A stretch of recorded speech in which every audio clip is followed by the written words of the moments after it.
ಒಂದ್ night full ಸಿಕ್ಬಿಟ್ರೆ ಏನ್ ಮಾಡ್ತೀಯ? ನೈಟ್ ಫುಲ್ ಹಾಕೋದು. ಅವಾಗೇನ್ ನಿನ್ಗೆ ಹಬ್ಬನಾ? ಹಬ್ಬ ಅವತ್ತು. ಅವತ್ತೇ ಫಸ್ಟ್ ನೈಟ್. ಒಂದ್ ನೈಟ್ ಯಾವಾಗ ಫುಲ್ ಸಿಕ್ತೀನೋ ಅವತ್ತು. ಬಾ ಅವತ್ತೆಲ್ಲ ರೆಡಿ ಮಾಡಿ ಇಟ್ಕೋತೀನಿ.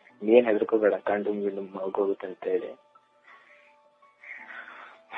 ಎಲ್ಲ ರೆಡಿ ಮಾಡಿ ಇಟ್ಕೊಬಂದು ಹಾಕೋದಪ್ಪ. ಅದು ಯಾರು ಇರ್ಬಾರ್ದು ರೂಮಲ್ಲಿ ಹುಡುಗರು. ಅದು ಒಂಥರ ಚರ್ಮ ಇದ್ದಂಗಿರೋದಿಲ್ವಾ ಅದು? ಮತ್ತೆ ಅದನ್ನ ಹಾಕೊಂಡ್ ಮಾಡಿದ್ರೆ ಅದ್ರಲ್ಲಿ ಏನ್ ಥ್ರಿಲ್ ಇರುತ್ತೆ ಹೇಳು?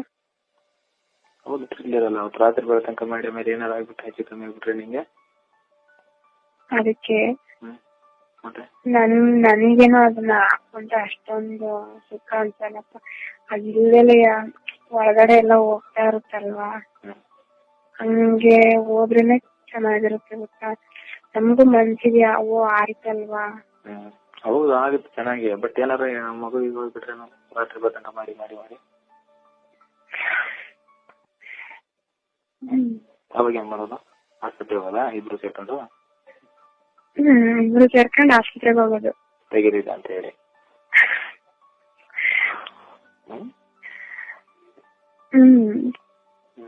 ಮತ್ತೆ ಅದಕ್ಕೆ ಭಯ ಭಯ.